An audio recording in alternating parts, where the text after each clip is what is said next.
I remember those days well, and all of the reminders we received. We still found it challenging to apply the reminders, remembering the go bags. I worried how I would fare with my advancing age and if I would get left behind. We were so busy with work, the weekly meetings kept us focused. With COVID, it was a wake-up call to prepare. And the governing body really built our trust with their loving guidance with COVID. With all of the news and things going on with work and the home, where would we be without our loving organization to keep us on track? We really appreciated those governing body updates. We sure appreciated you taking the lead in our family and making us prepare and listening to the direction even when it was so hard. We had so many fun family worships that drew us closer together, and we enjoyed all the times we got to be in service with the congregation. Remember that convention part on making family worship more engaging for our families? Yes, I still remember that. We loved when we did that Bible drama at the congregation on the story of Moses and the Israelites. That one was so fun. We learned such good lessons. I got to be in that one. Jehovah, the name of Almighty God. The book of Exodus, chapters 5 through 15, records a drama that has thrilled lovers of that name for generations. It is the story of Moses and the Israelites released from slavery, led up out of Egypt with a vast mixed company of others. It is a drama in which God's own name is involved. For according to Exodus chapter 9, verse 16, it took place in order to have Jehovah's name declared in all the earth. And since the Bible later promises that Jehovah's name will again be made known in our day, this thrilling story still involves us some 3,500 years later.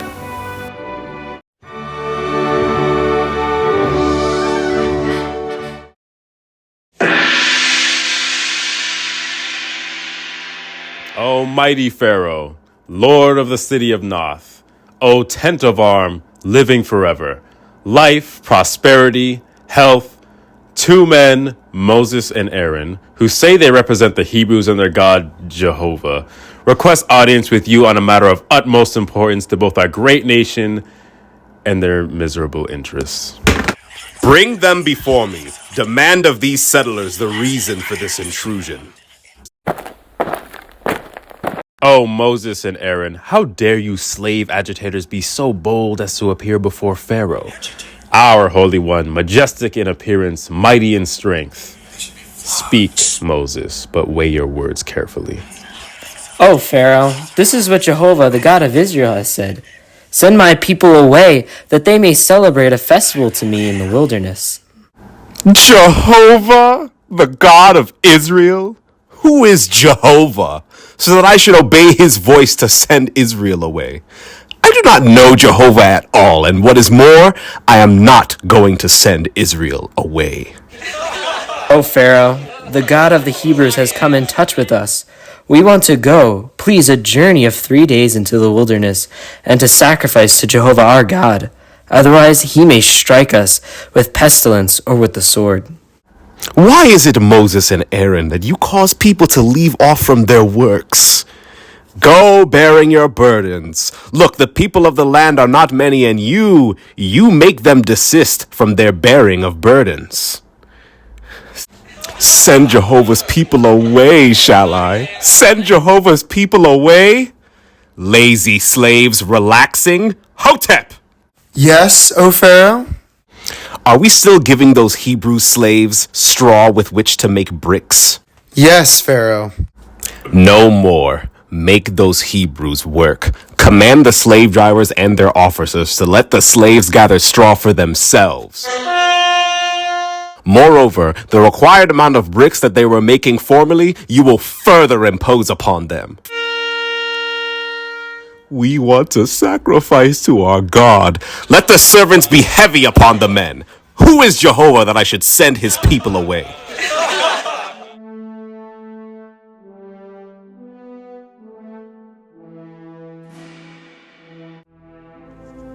Consequently, the people scattered about over all the land of Egypt to gather stubble for straw. Finish your works. Each one has his works. You too, boy.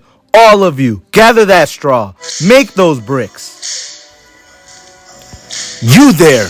Get back to work. You too, old woman. Why did they treat us different?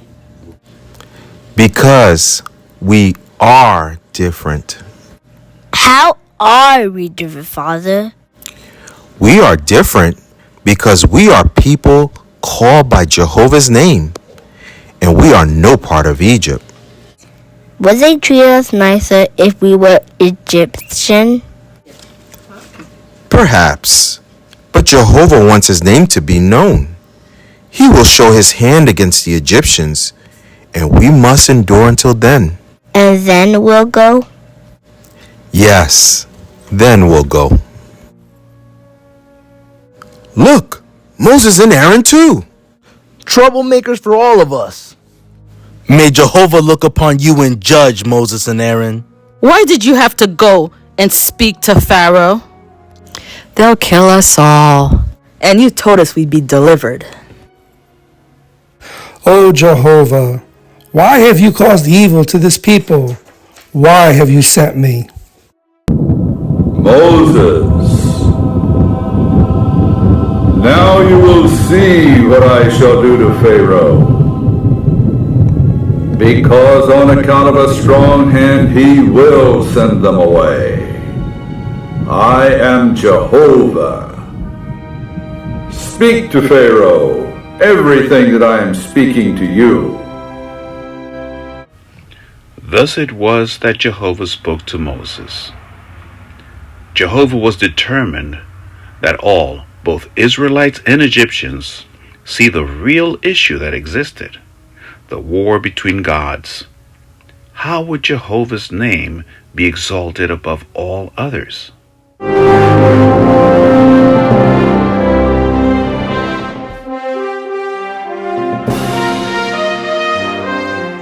Now, Aaron, Jehovah has commanded that we meet Pharaoh this morning right here at the Nile River. But Moses, he won't let the people go. He thinks he's a god himself. Why must we continue to do this? If we do the work Jehovah asks us to do, he will bring results in his due time. Well, may it come soon, my brother. May it come soon. Perhaps sooner than Pharaoh thinks, for Jehovah is going to turn the Nile River into blood. Why, that will ruin it. Kill the fish. The Egyptians will suffer from this. Here comes Pharaoh now. The others will resist us, and it will make Pharaoh's heart harder. There's Moses. Moses! You troubler of Egypt, are you so bold? Tell Pharaoh the words of Jehovah. O Pharaoh, Jehovah, the God of the Hebrews, has sent me to you, saying, "Send my people away, that they may serve me in the wilderness." But here you have not obeyed until now. Who is this? Who commands Pharaoh to obey? Jehovah has said, "This you will know that I am Jehovah. Here I am striking with a rod, this in my hand upon the water that is in the Nile River, and it will certainly turn into blood. And the fish will die, and the river will actually stink, and the Egyptians will simply have no stomach for drinking water from the Nile River." Aaron, take your rod and stretch your hand over the waters. Are the gods of our river to be shamed by you? By the word of Jehovah. Look, the rod pours blood into the river. No, look! All the river is getting thick and red. I can see for myself what is happening. Put a stop to it. Call to the gods. Make the water pure.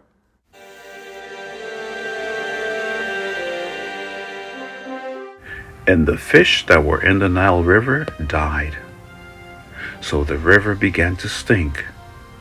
And the Egyptians were unable to drink water from the Nile River, because the blood came to be in all the land of Egypt. But Pharaoh turned and went into his house, and he did not set his heart to have any regard for this either. And 7 days came to be fulfilled after Jehovah striking the Nile River.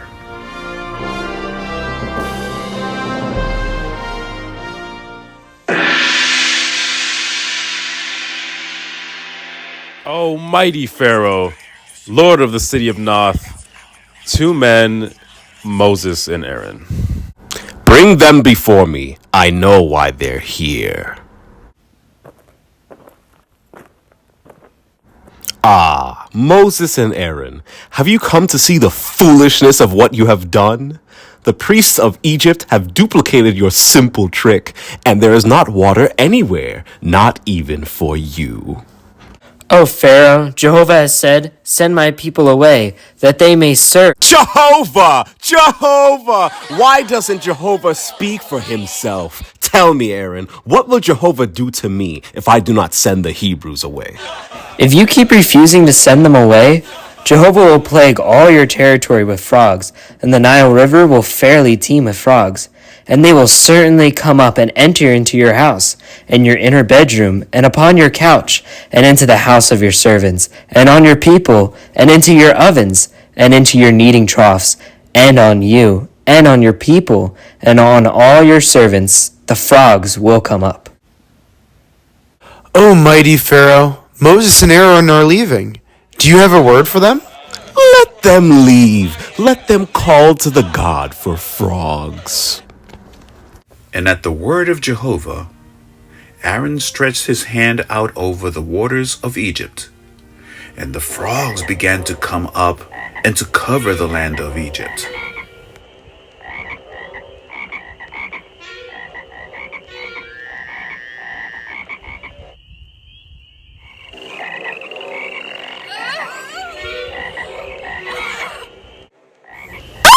Frogs! Stop your screaming, you silly, sniveling baker. You're worse than the frogs. How can I bake Pharaoh's bread with frogs everywhere? Ugh, there's so many of them. They're mixed in the dough.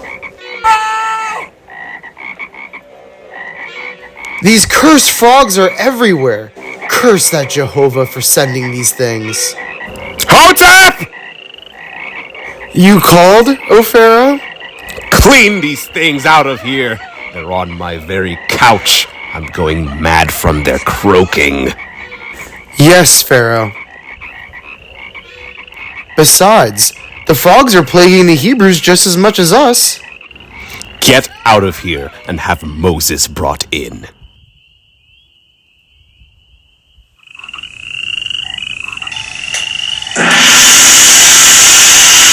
My Hebrew friends, come forward. Entreat Jehovah that he may remove the frogs from me and my people. For I want to send your people away that you may sacrifice to Jehovah. Tomorrow it will be according to your word, so you know that there is no other God like Jehovah our God. Tomorrow, just get rid of these frogs. Tomorrow it will be according to your word, so you know that there is no other God like Jehovah our God. Accordingly, Moses and Aaron went out from Pharaoh. And Moses cried out to Jehovah, and the frogs began to die off. And they went piling them up, heaps upon heaps, and the land began to stink. But Pharaoh made his heart unresponsive, and he did not let the people go. Moses, say to Aaron, stretch your rod out and strike the dust of the earth, and it must become gnats in all the land of Egypt. So Aaron stretched out his hand with his rod and struck the dust of the earth, and all the dust of the earth became gnats in all the land of Egypt.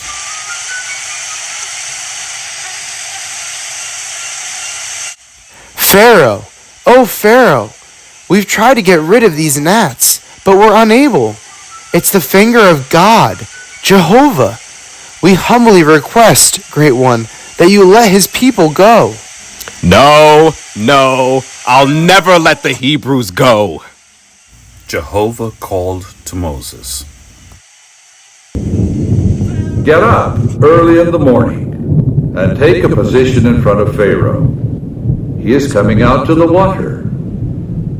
And you must say to him, if you are not sending my people away, here I am sending upon you and your servants and your people and into your houses the gadfly. And the houses of Egypt will simply be full of the gadfly, and also the ground upon which they are. And on that day I shall certainly make the land of Goshen upon which my people are standing distinct, that no gadfly may exist there, in order that you may know that I am Jehovah. A demarcation between my people and your people. Tomorrow, this sign will take place.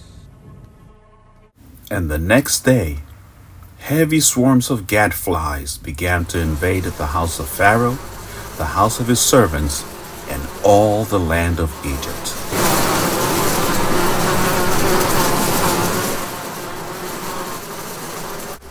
Moses, why must you insist that Israel leave Egypt to sacrifice? Can you not sacrifice here? Go sacrifice to your God in the land. We must do just as our God has commanded.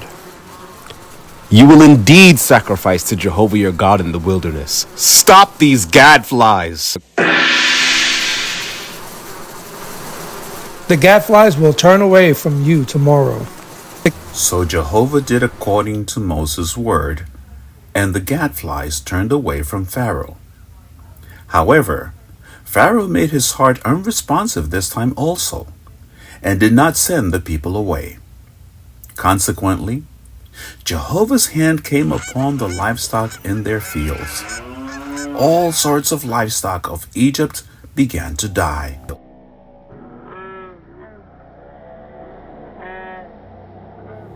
But not one of the livestock of the sons of Israel died. O gods of Egypt, rescue us, please. For the pestilence that has befallen the livestock of Egypt is no fault of the gods, simply a coincidence of the unsanitary conditions that the people have tolerated. When I sent a messenger to Goshen to the Hebrews, look, he returns, and not so much as one of Israel's livestock has died. Pharaoh, nevertheless, did not budge. I will not let these people go. No, I will not send the people away. So Jehovah said to Moses and Aaron, take for yourselves both hands full of soot from a kiln, and Moses must toss it toward the heavens in Pharaoh's sight. And it must become boils, breaking out with blisters upon man and beast in all the land of Egypt. So they stood before Pharaoh and did just so. While the Israelites were not affected, and they remained healthy, all the Egyptians are sick. 6 plagues now from Jehovah, and the Egyptians and their gods have done absolutely nothing to stop it. Pharaoh again said he would send the Israelites away to worship Jehovah, but he did not. Why did Jehovah continue to tolerate Pharaoh's obstinance? Exodus chapter 9, verse 16 records, for this cause I have kept you in existence, for the sake of showing you my power, and in order to have my name declared in all the earth. Jehovah's pronouncement of a 7th plague left open a way out for them. Here I am causing it to rain down tomorrow about this time, a very heavy hail, the like of which has never occurred in Egypt from the day it was founded until now. And now, send. Bring all your livestock and all that is yours in the field under shelter. As for any man and beast that will be found in the field and not gathered into the house, the hail will have to come down upon them, and they will have to die. Thus, there came hail and fire, and the hail went striking at all the land of Egypt. The hail struck everything that was in the field, and it shattered all sorts of trees. Only in the land where the sons of Israel were, there occurred no hail. Finally, Pharaoh called Moses and Aaron. Moses, Aaron, I have sinned this time. Jehovah is righteous, and my people are in the wrong. Ask Jehovah that this may be enough of God's thunders and hail. Then I am willing to send you away and will not delay it. So Moses went out of the city from Pharaoh and spread his hands up, and the thunders of the hail began to stop. But again, Pharaoh's heart continued obstinate. And again, Moses presented himself before Pharaoh. Please, Master, should we not listen to Moses and Aaron this time? Silence, Hotep! I will deal with those hated enemies of mine. Moses and Aaron, look, see you Hebrews are not free? Do you think that Pharaoh can be brought to bargain with your Jehovah? How long must you refuse to submit yourself to Jehovah? Send Jehovah's people away that they may serve him. For if you continue refusing to send Jehovah's people away, here Jehovah is bringing locusts within your boundaries tomorrow, and the houses of all Egypt will be filled to an extent that your fathers and your fathers' fathers have not seen. How long will this man prove to be a snare to us? We will not survive. We can't endure such a plague as this. All right then. Very well, Moses. I'm willing to be reasonable with you. Go, serve Jehovah your God. But tell me, please, who in particular are the ones going? With our young people and our old people we shall go. With our sons and our daughters, with our sheep and our cattle we shall go. For we have a festival to Jehovah. Pharaoh once again changed his mind and did not let the people go. Stretch your hand out over the land of Egypt for the locust. At once, Moses stretched his rod out over the land of Egypt, and the locust began to settle down upon all the territory of Egypt. And they went covering the visible surface of the entire land. And they went on eating up all the vegetation of the land. And there was left nothing green on the trees in all the land of Egypt. But Pharaoh's heart remained obstinate. Then Jehovah made a shift to a very stiff west wind, and he carried the locusts away and rolled them out into the Red Sea. However, Jehovah let Pharaoh's heart become obstinate, and he did not send the sons of Israel away.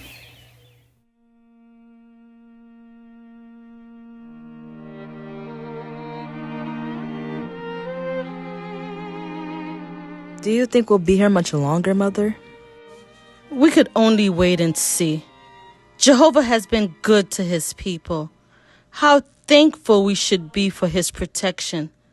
How can we doubt anything that he promises? Look, the sky. Mother, look. What's happening to the sky? I don't know, dear. It's getting gray.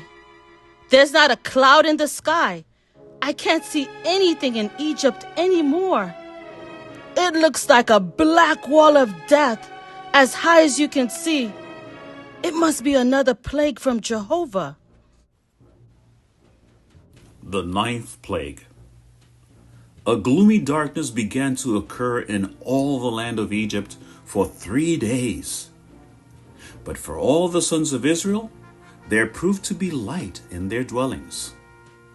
Still, Pharaoh could not find it in his heart to let all the Israel go up out of Egypt.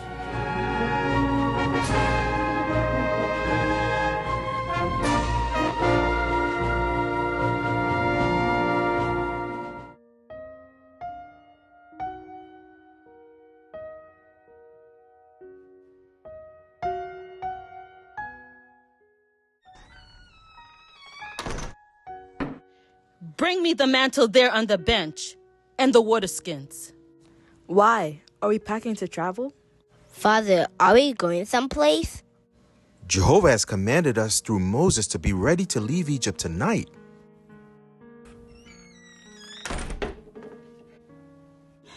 How will I go tonight? How will I get this Passover meal ready by myself?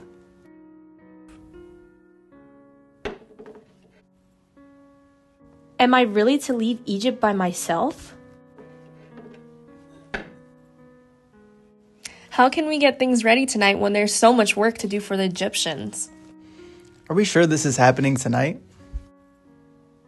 You must stay inside the house under the protection of the blood of the lamb sprinkled on the doorpost. Must we do this tonight, Father? And what about our older ones? And what about the single ones? Can we invite them to come with us? We need to listen to the direction, and we need to help the others. We are instructed that about midnight, the angel of Jehovah is going to pass over all the houses in Egypt and strike dead every firstborn in all the land.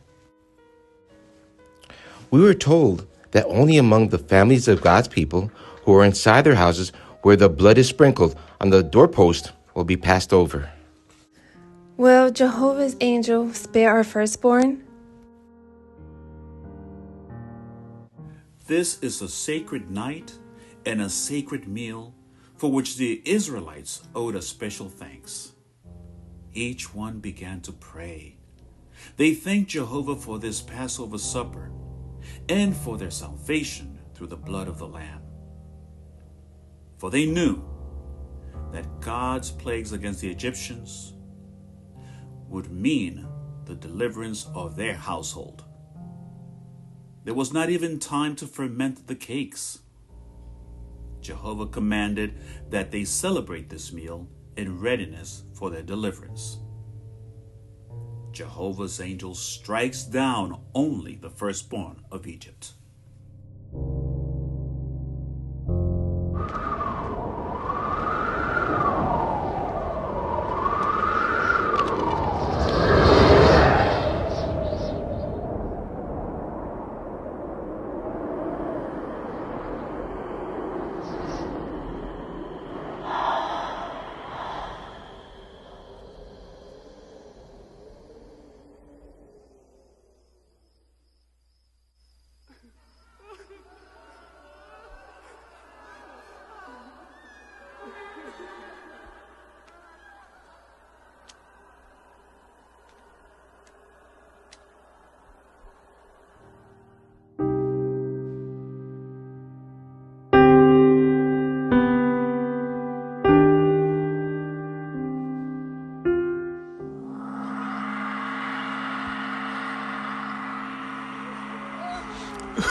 My son. My son.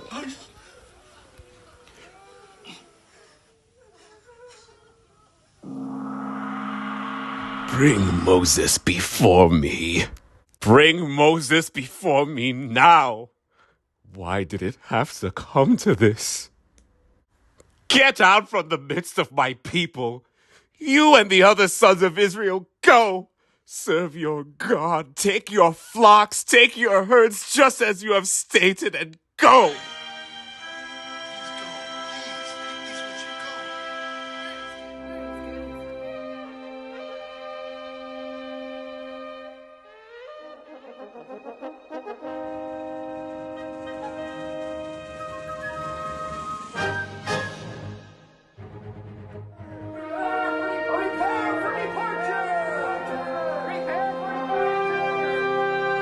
O people of Israel, prepare for departure. Quickly, gather these bundles and put them on the donkey. All right, Father. But Father, it's midnight. Yes, we must leave now to join the others.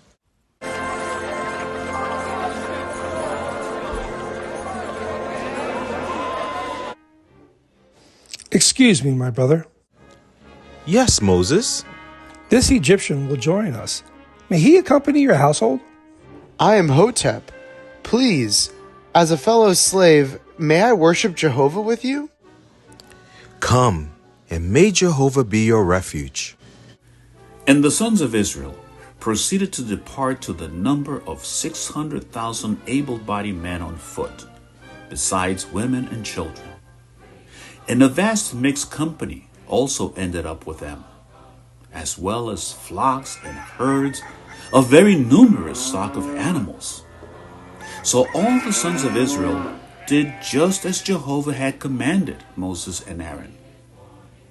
Thus, Jehovah brought the sons of Israel together with their armies out of the land of Egypt. It is Jehovah who killed your son. Why should we let his people escape now? Hotep! Hotep has gone with the Hebrews. With the Hebrews? Call the chief and the chariots. Gather the cavalry and the military forces. Repay the Hebrews the ruin of their God.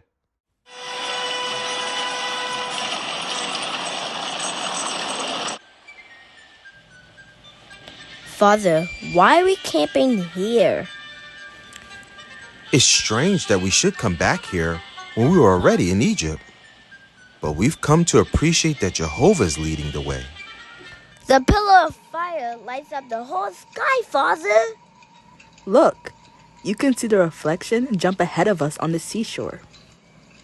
And that is how Jehovah shows Moses the way, with the bright tall pillar of fire by night and a pillar of cloud by day.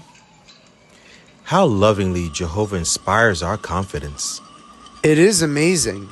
It just seems strange that we should come southeast to the shore of the Red Sea when we could have gone northeast straight out of Egypt. Mother, what was that? Why? It's Pharaoh's armies. They've trapped us at the sea. Father, what should we do? Where can we go? Jehovah is our salvation. Stay calm. Do not be afraid, my brothers. Stand firm and see the salvation of Jehovah, which he will perform for you today. The Egyptians, whom you will see today, you will not see again. No, never again. Jehovah himself will fight for you.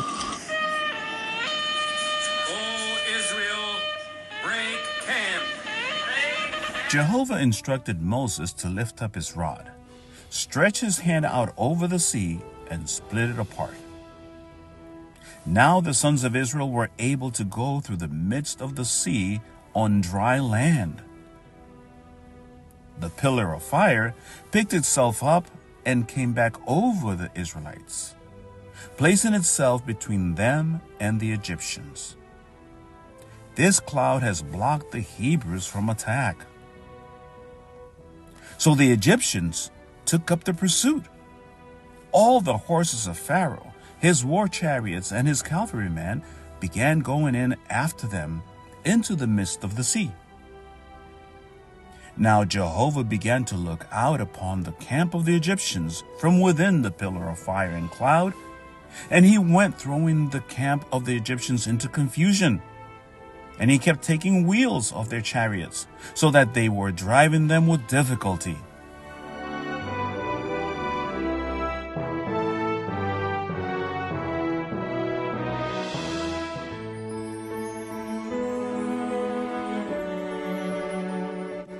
There was a lot of really good lessons in that story, ones that helped us with the challenges we faced up to this point.